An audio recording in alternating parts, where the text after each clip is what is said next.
Two Guys, One Shaker Cup podcast, hosted by Joshua Shaw and Ryan Buckeye. All right, y'all, welcome back inside Two Guys, One Shaker Cup, episode 2. Josh Shaw, Ryan Buckeye, back for us. People want us back, Josh. Apparently, they liked what they heard in episode 1, in which we talked about how successful or how somebody becomes successful if they incorporate health and wellness into their life. And I actually got a lot of heat on this one, to be honest with you. People disagreed with my stance. I think they agreed more with your Warren Buffett stance and your 2017 Taco Bell stance than me actually saying you need to work out to make money. But I think people enjoyed what they heard, and here we are back for episode 2, trying to put our best foot forward to knock it out of the park a second time. Yeah, it was interesting because I thought the conversation was going to go the opposite direction, where like my following more business professionals, especially on LinkedIn and things like that, I thought they would be more geared towards kind of with my side. Yeah.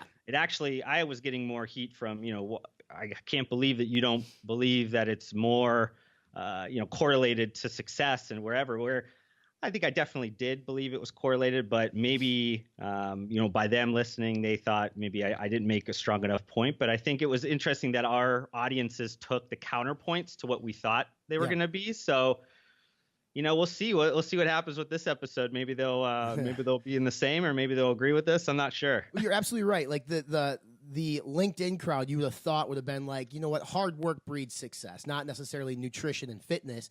And the fitness community would have been the ones to say, yes, fitness and health breeds success. But it was the opposite. The people in the fitness community said, no, you don't need to work out to be successful. I was like, what do you mean?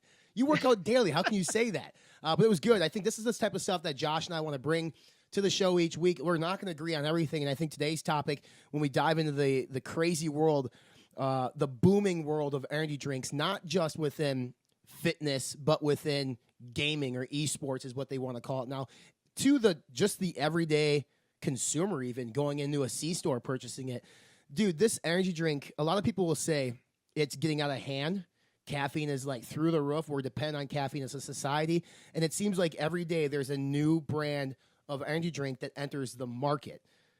Is this industry, the energy drink industry, is it oversaturated in your opinion?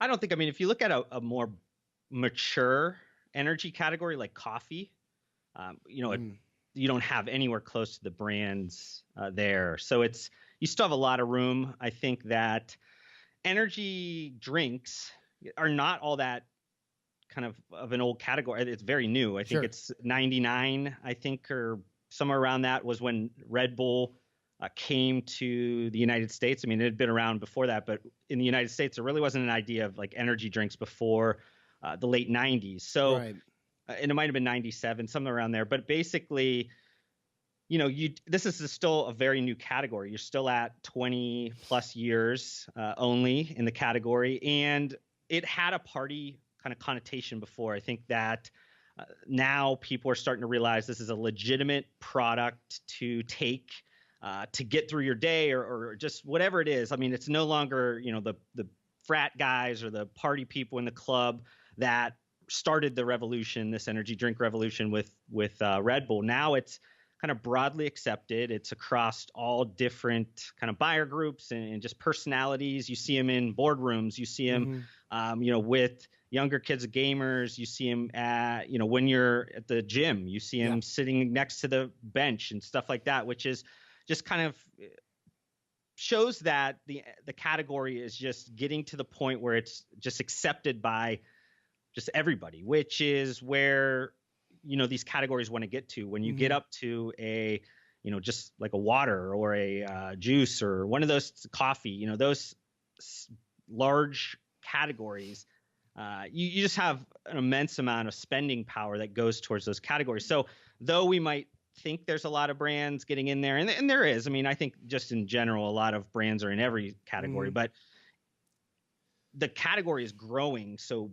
fast that consumers are looking for more options. They're looking for new things. They're looking to get something that is specifically for them, fragmenting the category. And that's what you're seeing with some of these, kind of subcategories. The performance subcategory, which can be kind of broken into the two kind of things we're talking about here.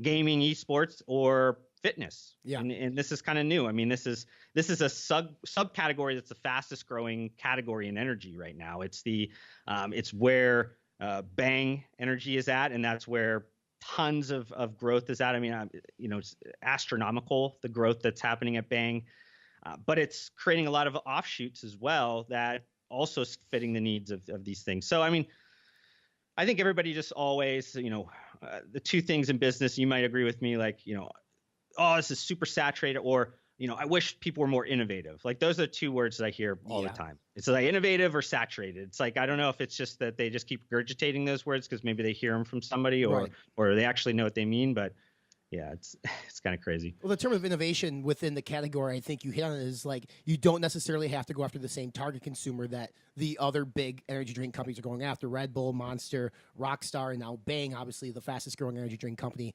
on the face of the earth. But you mentioned esports. Like, that would be an innovative way to join the category by going after that type of consumer.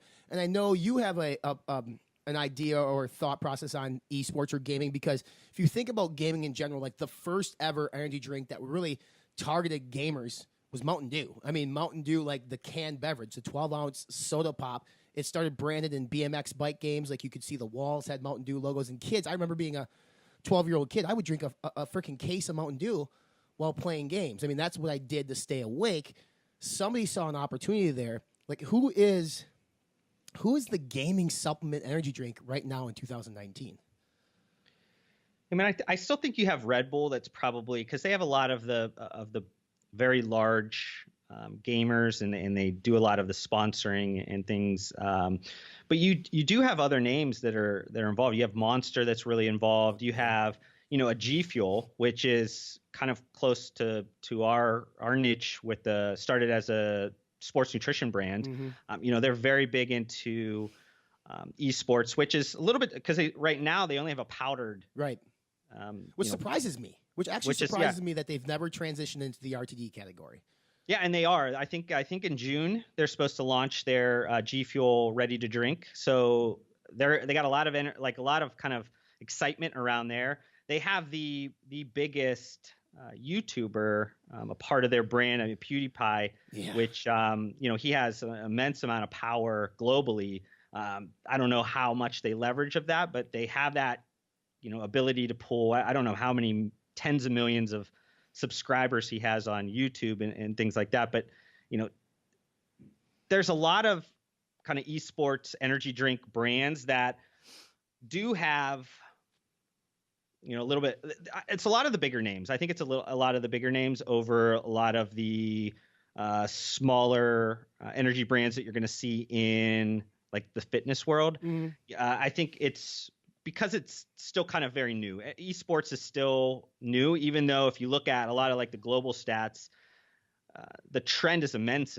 It's crazy the amount of just growth that's happened and I think it's important. Maybe people don't understand like esports. Like esports is kind of the competitive side of gaming. Now gaming is a very much bigger world. That is just kind of weekend warriors or me or you that pick up an Xbox or something and play or play Fortnite casually, things like that. That would be what we consider gamers. We're not esports people, but esports is kind of that, that competitive side of it where you're going to see a lot of like the team sponsorships. You see a lot of like really big sponsorships with, the NBA has the NBA 2K Sports League. Mm-hmm. You have a lot of like the sports owners that own esports teams. You just have a lot of focus towards that because I think a lot of people are seeing some of the trends move towards sports in that direction. But the energy drink market, I still think you have a lot of the major players that are getting involved just because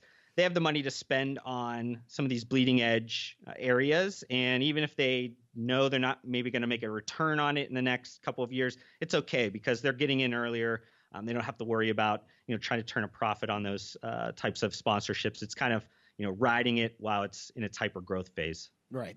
And I think it's on the flip side of that, when we talk fitness, you mentioned there's a lot more of these small sort of startup brands hopping in there, or there are sports nutrition brands that are now deciding to get into the RTD business, whether it be contract manufacturing or in the case of Raise, as I have it here, like they bought the manufacturing facility. They bought the stuff to make it on site because that's how much that they were paying. Literally, a rep from Rep Sports told me that if Rays did not work, they were going out of business. Like the company was going to go out of business because they spent so much money on it. What gets me about the energy drink market on the fitness side is it's not really a fitness-based product, but it's sold that way. And this is what you think of Bang. Bang's a prime example. Bang came from VPX Sports Nutrition Company. They came out with Bang. Barely any VPX branding at all. I think maybe when it came out, there might have been a small VPX logo. I can't remember. But like they targeted fitness addicts. They went to fitness expos. That's how they started. Now, if you go into a restaurant, at a nice restaurant, you can get Bang on tap. Like Bang is a syrup now on tap along with Mountain Dew. It's distributed, I believe, by Pepsi Company along with Mountain Dew and Pepsi. Or maybe it's Coke. You probably know better than I do. But they took the fitness approach to attract a fitness clientele, a good-looking, attractive clientele that then the outside world saw and said, that looks cool. I want to be part of that. They liked the loud music, the EDM stuff, the party atmosphere, in which Red Bull made popular with their going into clubs doing vodka Red Bulls, to now Bang's the fastest-growing energy drink company on the planet. They are what you want to almost call a lifestyle brand. It's cool to drink a Bang. Like, it's a cool thing to walk around with a can of Bang in your hand now. But in terms of like a legit pre-workout, it's not a legitimate pre-workout. It's 300 milligrams of caffeine and a bunch of other crap. And that's the same with a lot of energy drinks out there. And what always gets me, Josh, about the fitness world is if we're true about fitness and we put health as our number one priority, at what point in our heads do we think that Bang or an energy drink is the right thing to consume 2, 3, 4 of these things a day, putting money in the pockets of these companies that's essentially taking advantage of the consumer via the marketing, which is genius marketing, by the way. Like, Bang's marketing is unbelievably genius. But it's not fitness-centric. It's not a fitness-centric drink other than 300 milligrams of caffeine, which can stimulate the central nervous system, make you more mentally alert, whatever it might be. But we just allow the company to keep doing it to us in the fitness world, and we keep buying it. And I don't get it. I'm confused why we still do that.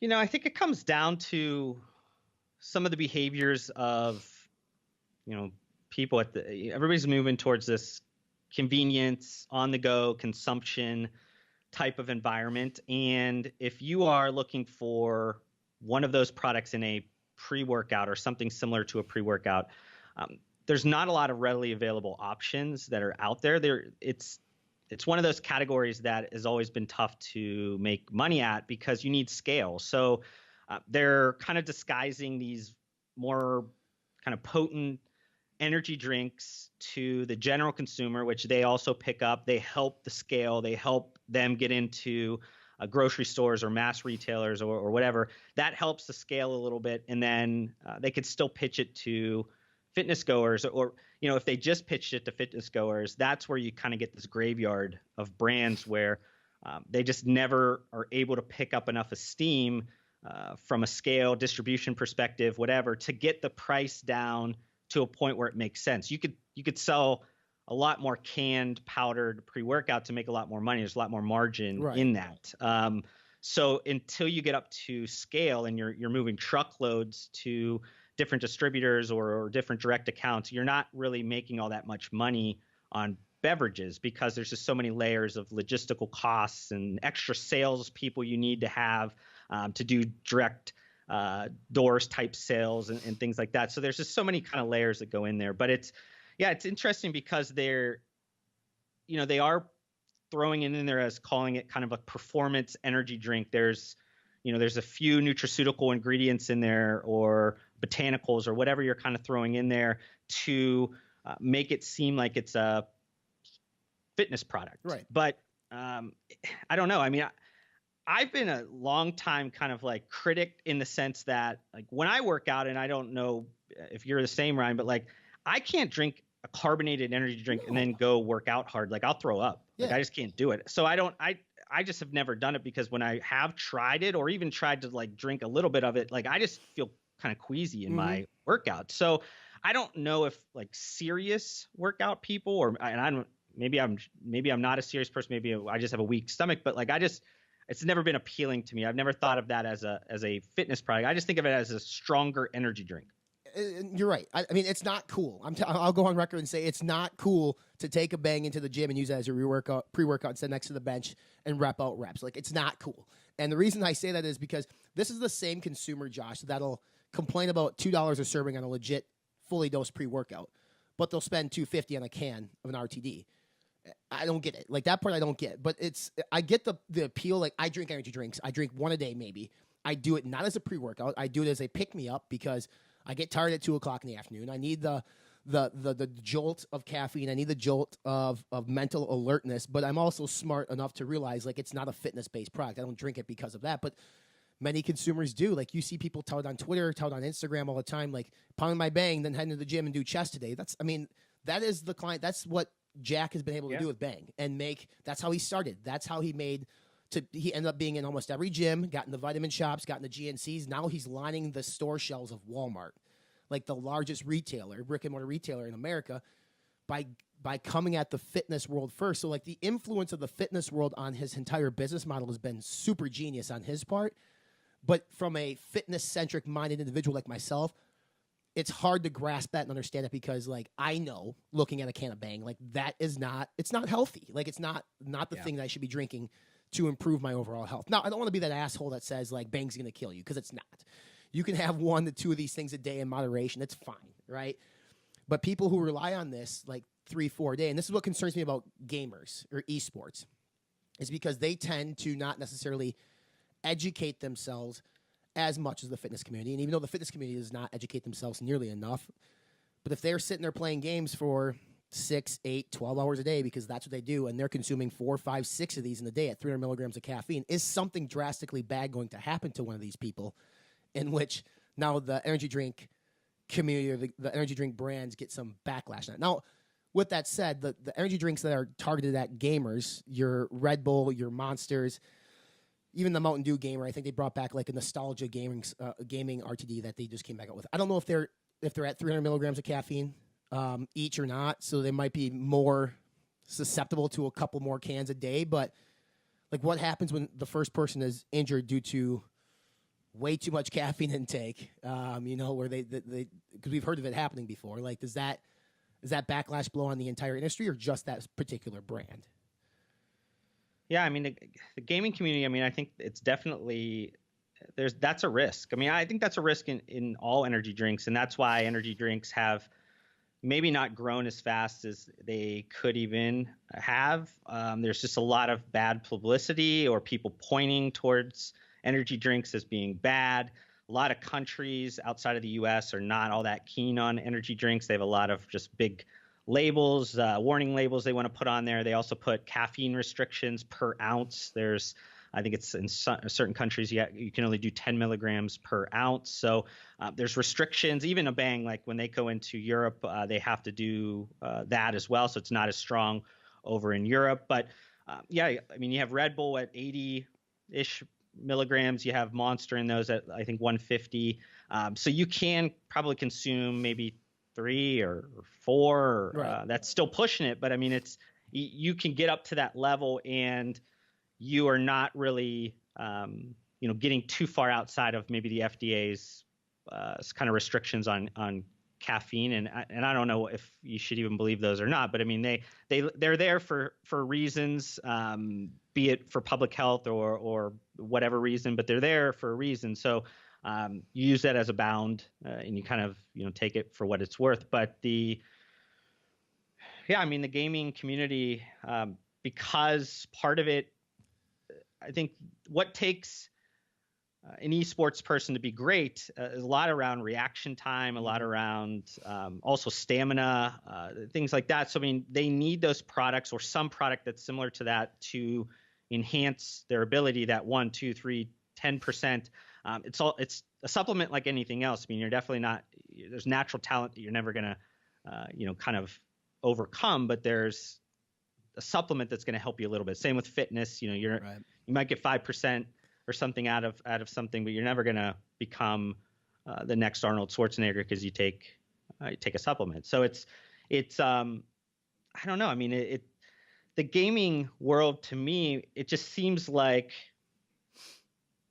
though we maybe don't follow it and our communities maybe are not all that involved with it, for me, I mean, if I was an energy drink brand owner, if I was starting an energy drink brand, I would probably go towards esports over fitness, because one, esports is that movement is global. So I mean, I think you look at like gamers and just kind of that in general. I think it's like 50% is in Asia. So it's like one of the kind of the fastest growing areas in terms of middle class, young consumers. I mean, they have a very young age. So you're going to get them in your wheelhouse of an energy drink right there.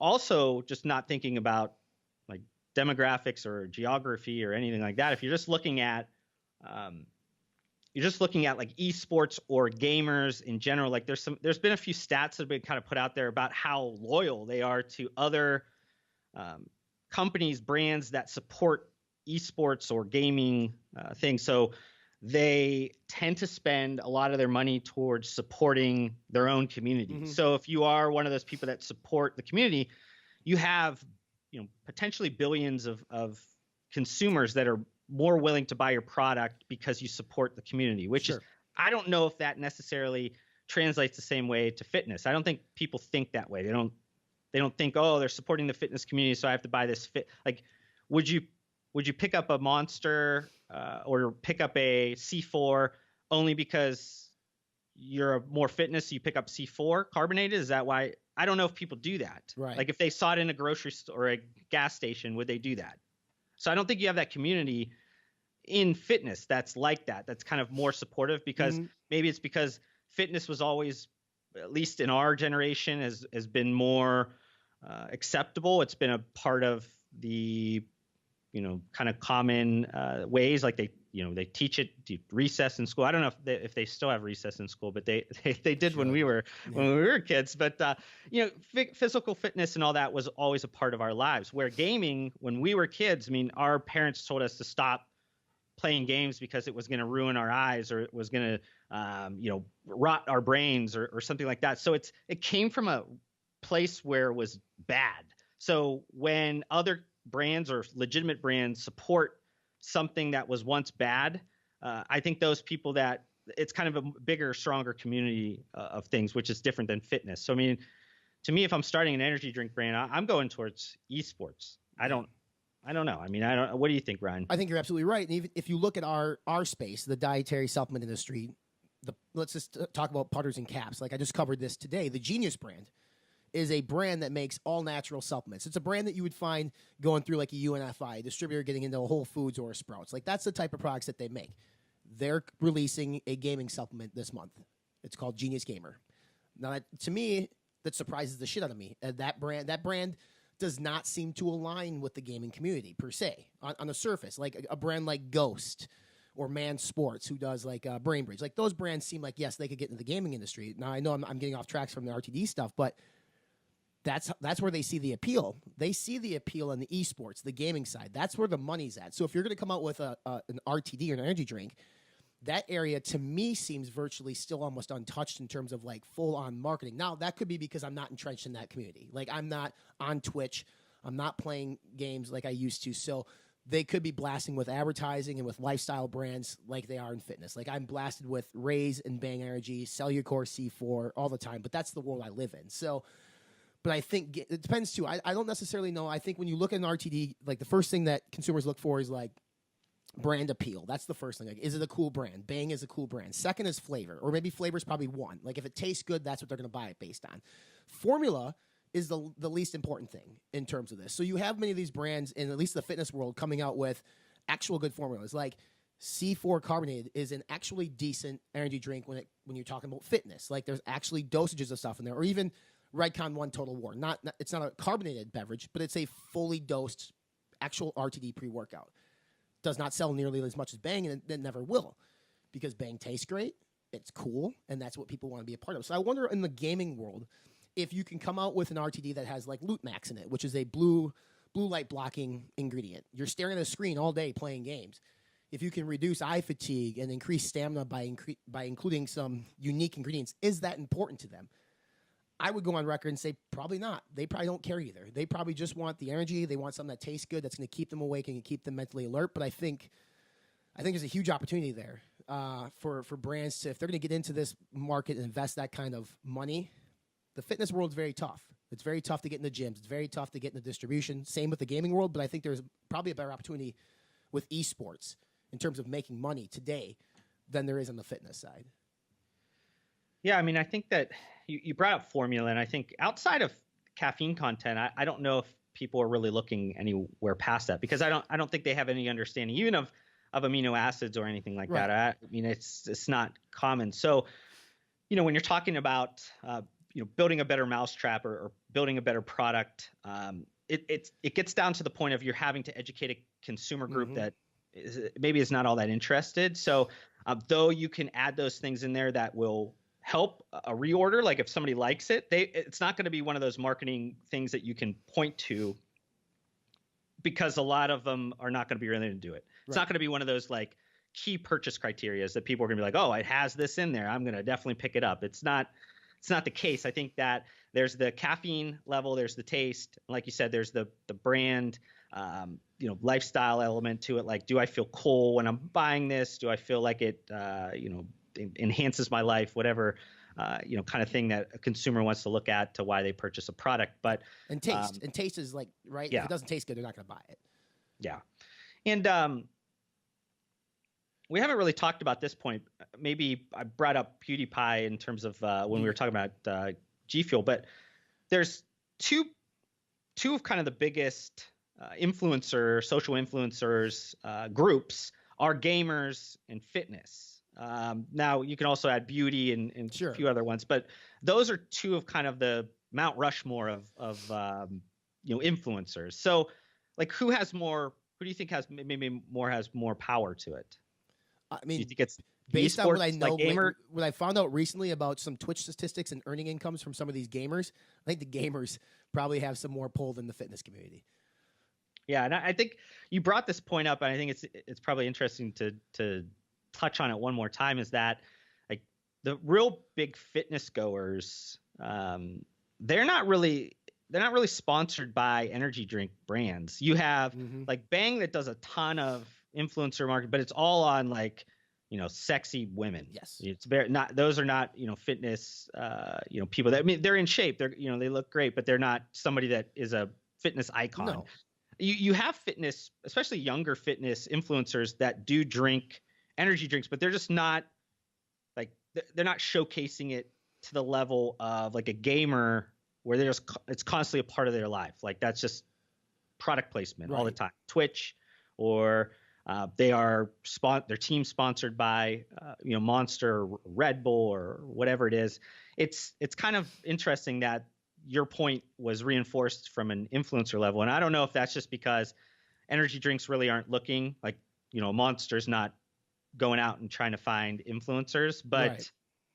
Yeah, it's a good point. I don't know. It's a good point you bring up, because I think in the fitness realm, really, I can think of two personalities in fitness who are sponsored by energy drinks off the top of my head. Flex with Monster Protein or Monster Energy is with them now, and then the strongest man in the world is with Rain, the Thor from Game of Thrones.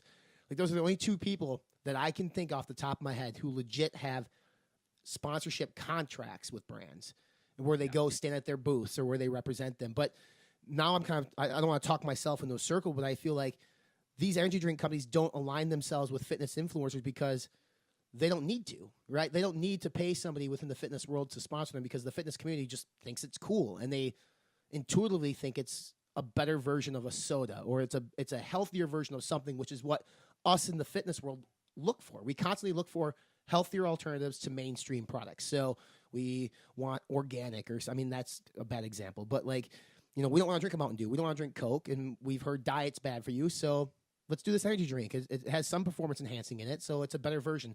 When in reality, it's not necessarily true, but that's brands can get away with it and not have to put people on contract, because Bang is not a fitness energy drink. They're a lifestyle energy drink, hence the EDM music, the sexy women. But gamers, gamers, like, they need some of this stuff to stay awake. Like, they legitimately rely on energy drinks to carry them through their day to be the best. Now, I want to bring up one thing about formula, Josh, that I think is interesting. Like, what if on the gaming supplement, a gaming RTD, on the actual drink, it says, using X ingredient that is proven to decrease failure rate by whatever, right? So, like, the reason why I bring this up is I spoke with an ingredient brand at the Arnold this year that's coming out with a gaming supplement or gaming ingredient that they commissioned all their studies primarily on gamers, in which that this ingredient showed that it decreased their failure rate by, I think it was like an astronomical percentage, meaning that they're going to die less in competitive gaming. Like if a gamer saw that, does that entice them then to try it? Because that's a formula-based additive. If somebody's getting paid competitively to do it, I wonder if that's enough to get them to do it. I don't know. Yeah, I mean, I think it could. I mean, I think there's, in a vacuum, I think it's definitely a yes. But I think if it is something like a tea cream that screws up the taste of the product, sure, or something like that, where it just ruins the taste, then there's a higher purchase criteria that would get messed up by that ingredient. So I don't know, obviously what it tastes like when it's in a beverage, if it's flavorless or if it has some gnarly notes to it. But I think you're going to have that education piece to it, because those consumers are not traditional like sports nutrition buyers, where you're used to reading some claims on a bottle, and either you're a person that believes in marketing and you believe those claims, or it's just writing on the bottle. But you're used to seeing those, where if you've never bought any of those product categories, you're not really used to seeing that. You're used to seeing call outs about vitamin D content, or how much fiber's in this or something. It's not the same claims, I think. So it'd just probably be a little bit of time that it would take for that to catch on. I don't know if that's going to make a material difference to, the behavior, but sure. I think with anything, I mean, if the formula has a place, it's definitely important, but yeah, if it's going to create some hurdle in a purchase, like taste or price point, because you want to add $1 worth of additives of things in there because it's going to help them, but it drives the price up to $4 a can. Like you're taking it out of the bounds of what people want to buy an energy drink for. So then all of a sudden you have to be really great. Your expectation is so high at that point that if you don't meet that, you're not going to get a reorder. Where if you could throw it in there and it's not going to make a difference to price, it's not going to take a difference to the taste, then it's great and you notice a difference, then you might get a bunch of reorders out of it, because you're like, hey, it was better than my normal energy drink and it was all within the bounds of plus 5-10% of what I wanted it to be. I'm going to keep buying this. But I think a lot of times, especially, we're getting into the nutraceutical talk or fitness talk, a lot of times you get so focused on the science and the studies and the whatever, where common consumers are just, it's not at that level. They're just not going to get to that level anytime soon. And you're going to spend a lot of money educating people on that. And they're never going to really ever get to the point where it's going to help you get to that difference that, is going to make you a winner or a loser. There's going to be some other things that if you master, it's probably going to be a little bit better of an opportunity. But so let's end on this note here. So I think we both agree that if we're going to come out with an RTD carbonated energy drink tomorrow, you and I both would take the gaming world, in terms of that's where we'd introduce it. That's where you have your best opportunity for success. I feel it's the best opportunity for success because within fitness has all these powdered dietary supplements that make up a vast majority of the performance enhancing segment, and the energy drink segment there, it's tough. But in the gaming side, like you have G Fuel, you have maybe one or two powdered supplements that are super popular. You go to Amazon, you probably find 200 more. But in terms of RTD drinks, not a ton. So, Josh, if you're consulting with a company that wants to get into that space, they want to come out with an energy drink for the gaming for the gamer, for the esports athlete, how do they win? I mean, I think initially I would definitely caution them on like patience, like how long-term do they think on this? Because though the overall esports category or just gaming category is growing and it's, everything seems to be pointing towards a really great successful outcome, the people that are buying products for performance or try to increase their performance is a smaller percentage of those big statistics. So you have to be either capitalized correctly to handle losses over time to make sure that you're spending to create brand awareness and all that, or you need to just be patient in that product category to mature, or the buyer behavior to mature. So I would go, I mean, if you're going to do gaming and you're going to be into gaming, like you go all in on gaming. I don't think this is a category, a buyer group that you can kind of tiptoe into. I think you go all in. The only ones that could tiptoe in are these big, massive brands that they overspend to get that authenticity within the category. You got to be authentic to the start. So you're going to have to be all in. You're going to have to really be focused on the gaming community, what you can do to enhance the gaming community. I think the closer you are to that community, the better off you're going to be long term. So to me, I think the winners and losers are going to really be dictated a lot around time, but I think it's creating a product that's very much targeted to them, very much meets the criteria that they're looking for. Is that, I think it's a really great taste. I think it's going to be a pretty smooth energy drink, not a 300 milligram kind of crazy type of a product, because they're going to want to have a couple of these things. And I think it's just going to be one of those things where you're going to have to attach yourself to probably influencers. You're going to have to use digital in a way that beverage usually doesn't. You're going to have to really lean on all the things that are happening with Twitch and YouTube with their gamers and just all the things that are happening, and really take a different approach than trying to get into food, drug, mass convenience, where every other energy drink people I would point them to. So it's going to come down to a lot of things, but I think that, when you were talking about initially, we're both leaning towards this, before you even asked me that question, I was already going to kind of pump both of our brakes and say, hey, make sure whoever's listening to this, if they are a brand owner or they're interested in starting a brand about esports, like you need to be patient. Yeah. You need to be, this is not a quick fix. This isn't going to be something get rich quick type of a thing. This is going to be something you have to be authentically into for a while and be a part of the community. And if you're aligned correctly and you can kind of hit on the right purchase criteria, I mean, I don't see why like a G Fuel, it can't be super successful pretty quick, tens of millions of dollars in the first couple of years, which is a win for them on the size of their business. I mean, that would be small comparable to Rockstar or Monster or Red Bull or even Bang at this point, but that's a win for brands that are only doing $50 million or something right now. Yeah, 100% agree, and I think you hit the mark with the influencer. I think it's almost a necessity if you're getting into that space to align yourself with a top tier influencer in the space. And in episode 3 of Two Guys, One Shaker Cup, we're going to talk about basically having a face on a brand and whether or not it's a requirement for brands to be successful. That'll come up next week here on the podcast. I love this one. This was good. I think energy drink market's going to keep growing. It's going to, and I'm excited to see what happens in the esports realm, not just in energy drinks, but just in supplements in general, and like how many brands attack that as we move forward in 2019, 2020, because us being embedded in the space, like we know what's kind of going on, and we have brands tell us what they're working on.